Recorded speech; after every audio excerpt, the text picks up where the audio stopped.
వాక్యమే నన్ను బ్రతికించెను, బాధలలో నెమ్మదినిచ్చెను. అనుదిన ఆత్మీయ మన్న కార్యక్రమాన్ని మిమ్మల్ని అందరినీ ప్రేమతో ఆహ్వానిస్తున్నాం. ఆంధ్ర క్రైస్తవ కీర్తన పుస్తకంలో నుండి 207వ పాట. ఎంత గొప్ప బొబ్బ పుట్టేను, దానితో రక్షణ మంతయును సమాప్తమాయెను. ఎంత గొప్ప బొబ్బ పుట్టెను, యేసునకు కల్వరి మెట్టును. సంతసముతో సిల్వగొట్టగా సూర్యుడంధకారమాయెను, సూర్యుడంధకారమాయెను. పావనుండగు ప్రభువు మన కొరకు ఆ సిలువ మీద చావు నొందెడు సమయమందునా. పావనుండగు ప్రభువు మన కొరకు ఆ సిలువ మీద చావు నొందెడు సమయమందునా. దేవుడా నా దేవుడా నన్నేల చేయి విడచితివియనియా. దేవుడా నా దేవుడా నన్నేల చేయి విడచితివియనియా. రావముగ మొరబెట్టెను యెహోవాయగు తన తండ్రితోను, యెహోవాయగు తన తండ్రితోను. అందు తిమిరము క్రమ్ము గడియయ్యే, నా నీతి సూర్యుని నంత చుట్టెను బంధకంబులు. అందు తిమిరము క్రమ్ము గడియయ్యే, నా నీతి సూర్యుని నంత చుట్టెను బంధకంబులు. నిందవాయువులెన్ను వీచెను, కందు యేసుని ఆవరించెను. పందెముగనొక కాటు వేసెను, పాత సర్పము ప్రభు యేసును. పాత సర్పము ప్రభు యేసును. క్రీస్తునందు ప్రియమైన దేవుని బిడ్డలారా, 27వ దినపు లెంట్ ధ్యానంలోనికి మిమ్మల్ని అందరినీ కూడా ప్రేమపూర్వకంగా ఆహ్వానిస్తూ ఉన్నాను. ఈ సమయంలో యేసుక్రీస్తు ప్రభు వారు ఖండించిన లక్షణములను గురించి మనం ధ్యానం చేస్తూ వస్తున్నాం. ఈరోజు మత్తయి సువార్త 23వ అధ్యాయము 23వ వచనాన్ని ఒకసారి చదువుకుంటే, అయ్యో వేషధారులైన శాస్త్రులారా, పరిసయ్యులారా, మీరు పుదీనాలోను సోపులోను జీలకర్రలోను 10వ వంతు చెల్లించి ధర్మశాస్త్రంలో ప్రధానమైన విషయములను అనగా న్యాయమును కనికరమును విశ్వాసమును విడిచిపెట్టితే వాటిని మానక వీటిని చేయవలసి ఉండెను. ప్రియమైన దేవుని బిడ్డలారా, ఇక్కడ మనం చూస్తే యేసుక్రీస్తు ప్రభువారు పరిసయ్యులు శాస్త్రుల యొక్క ఆచార సాంప్రదాయాన్ని ఆయన విమర్శించినట్లుగా మనం ఇక్కడ చూస్తూ ఉన్నాం. ఇక్కడ వారు ఏది దశమ భాగములు ఇవన్నీ కూడా చెల్లించాలి అనేది ఉంది.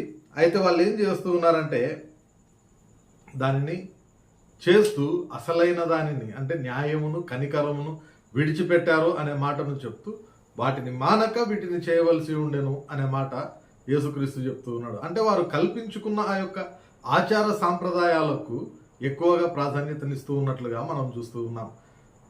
పాత నిబంధన గ్రంథంలో మనం చూస్తే దేవుని ప్రజలైన ఇజ్రాయేలీయులు ఐగుప్తులో నుండి విమోచింపబడి బయటికి వచ్చిన అనంతరము వారి అరణ్య మార్గంలో వారి యొక్క జీవన విధానంలో ఏ విధమైన పనులు చేయాలి ఏవి చేయకూడదు అని తెలియజేస్తూ తండ్రి అయిన దేవుడు మోషేను కొండ మీదకి ఆహ్వానించి 10 ఆజ్ఞలు కలిగిన పలకలు ఇచ్చినట్లుగా మనం చూస్తాం.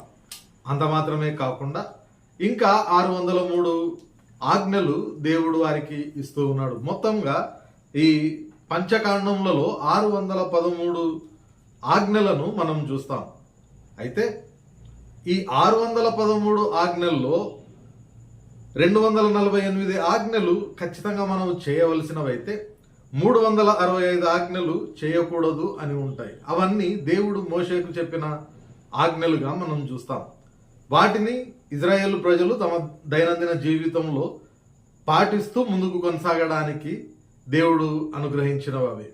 అయితే తర్వాతి కాలంలో ఈ పరిసయ్యులు శాస్త్రులు అనే వాళ్ళు ఏం చేస్తూ ఉన్నారంటే వాటికి ఇంకా ఆచార సాంప్రదాయాలను కలపడానికి ప్రయత్నం చేస్తూ ఉన్నారు.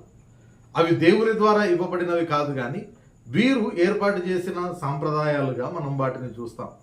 అయితే చివరికి ఈ ఆచార సాంప్రదాయాలకు ఎంత ఎక్కువగా వాళ్ళు ప్రాధాన్యతనిస్తూ ఉన్నారు అని అంటే యేసుక్రీస్తు ప్రభువారే దానిని ఖండించిన ఆ సందర్భాన్ని మనం చూస్తాం.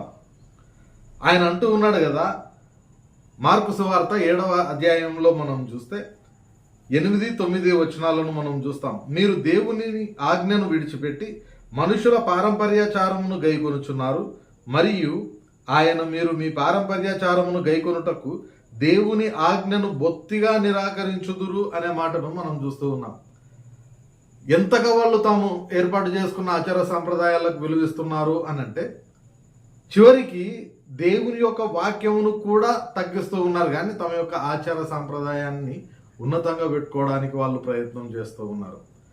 ఈ విధంగా చేయడం వలన ఆ ఆచార సాంప్రదాయాలు అనేవి ఏం చేస్తూ ఉన్నాయంటే వారి యొక్క వేషధారణ జీవితాన్ని చూపిస్తూ ఉన్నాయి. అంత మాత్రమే కాకుండా వారి యొక్క స్వనీతిని చూపిస్తూ ఉంది.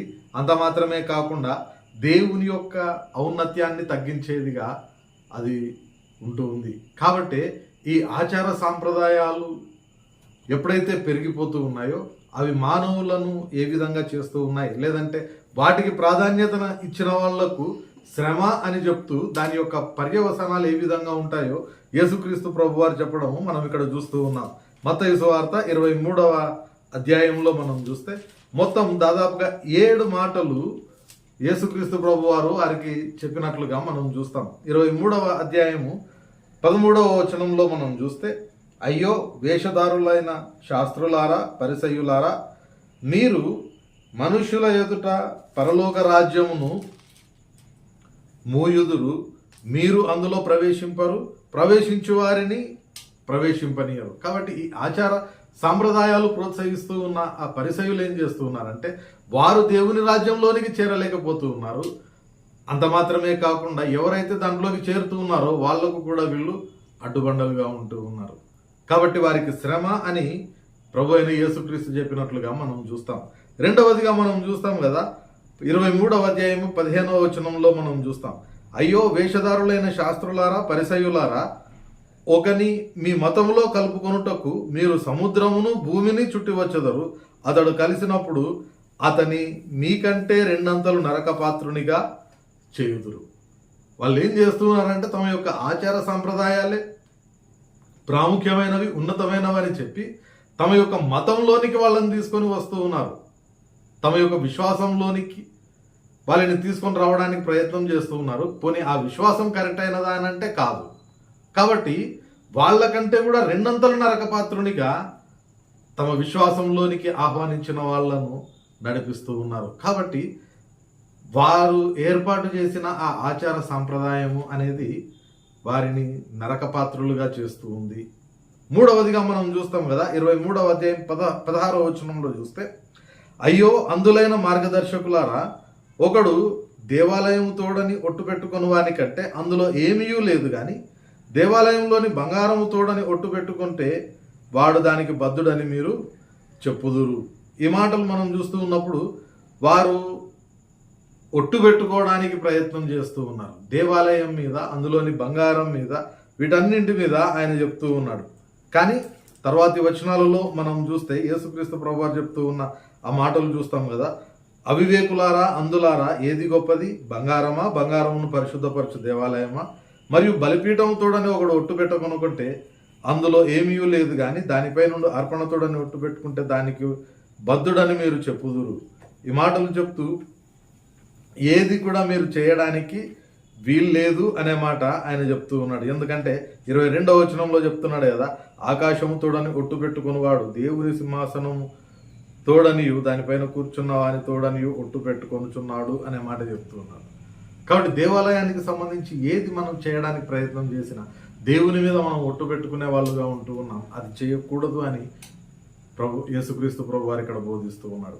4వది ఆయన ఖండించినది మనం చూస్తాం కదా, 23వ అధ్యాయం 23వ వచనంలో, వేషధారులైన శాస్త్రులారా పరిసయ్యులారా, మీరు పుదీనాలోను సోపులోను జీలకర్రలోను 10వ వంతు చెల్లించి ధర్మశాస్త్రములో ప్రధానమైన విషయములను అనగా న్యాయమును కనికరమును విశ్వాసమును విడిచిపెట్టితిరి, వాటిని మానక వీటిని చేయవలసి ఉన్నది అనే మాట ఆయన చెప్తూ ఉన్నాడు.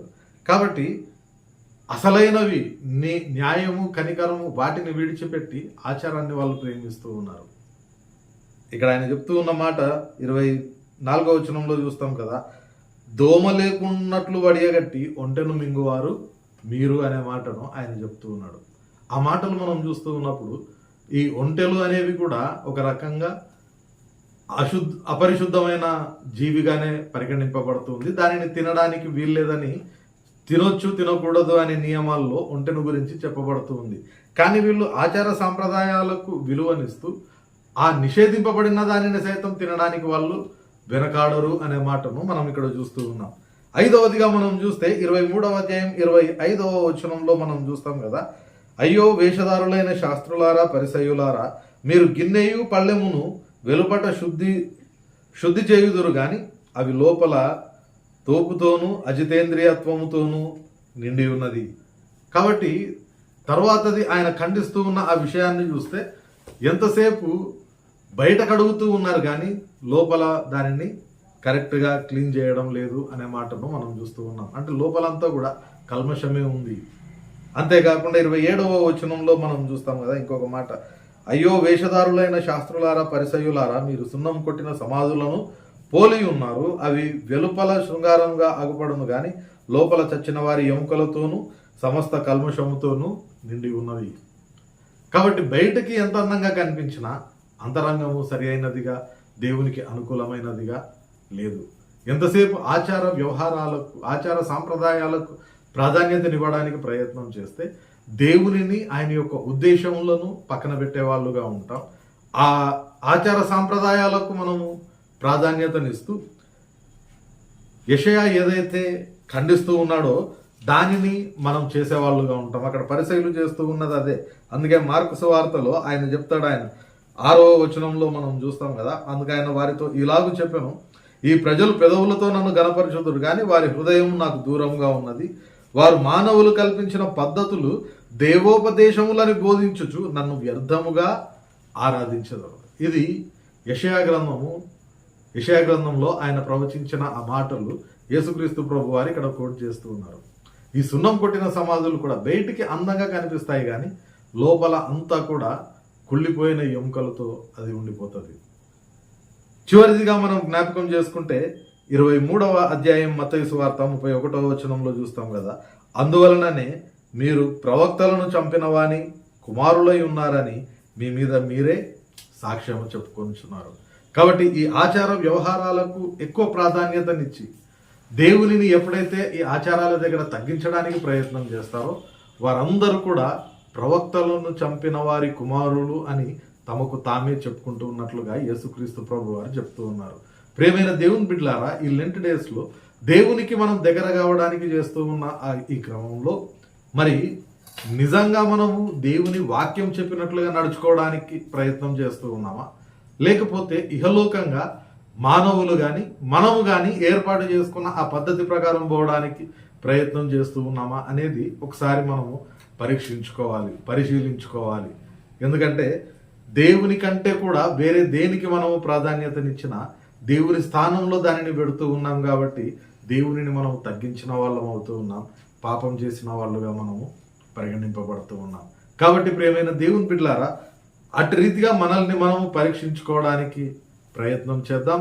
ఒకవేళ ఇంకను లోకరీతి అయిన ఆచార సాంప్రదాయాలకు విచారకరమైన విషయము క్రైస్తవులమైన మనం కూడా ఆయా సందర్భాలలో లోకరీతి అయిన ఆచార సాంప్రదాయాలు పాటించడానికి ప్రయత్నం చేస్తూ ఉంటాం. ఎన్నిసార్లు అనేక మంది మనల్ని విమర్శించినప్పటికీ మనం మాత్రం దాంట్లో నుండి మారలేని పరిస్థితుల్లో ఒకవేళ ఉంటూ ఉన్నామేమో ఒకసారి ఆలోచన చేయడానికి ప్రయత్నం చేద్దాం. ఇది మొదలుకొని అయినా ఆచార సంప్రదాయాల కంటే కూడా దేవుని వాక్యమునకు, దేవుని ఉద్దేశమునకు ఎక్కువగా ప్రాధాన్యతనివ్వడానికి ప్రయత్నం చేద్దాం. పరిశుద్ధాత్మ దేవుడు సహాయం దయచేయును గాక. ప్రార్థన చేసుకుందాం. పరిశుద్ధుడైన దేవా, ప్రేమ గల మా తండ్రి, మరొక పర్యాయము నేటి దినాన ప్రభా మీరు మాతో మాట్లాడిన ప్రతి మాటను బట్టి నీకు వందనాలు చెల్లించుకుంటూ ఉన్నాం.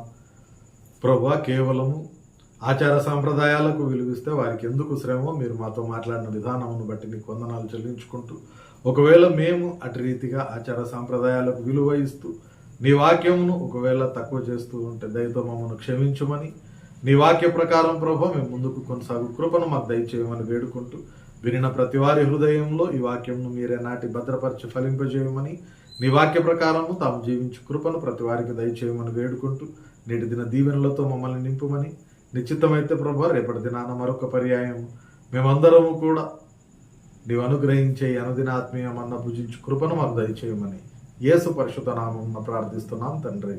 ఆమెన్. తండ్రి, కుమార, పరిశుద్ధాత్మ త్రియేక దేవుని సకల దీవెనలు సదాకాలం మనకందరికీ తోడయుండి నడిపించునుగాక. ఆమెన్.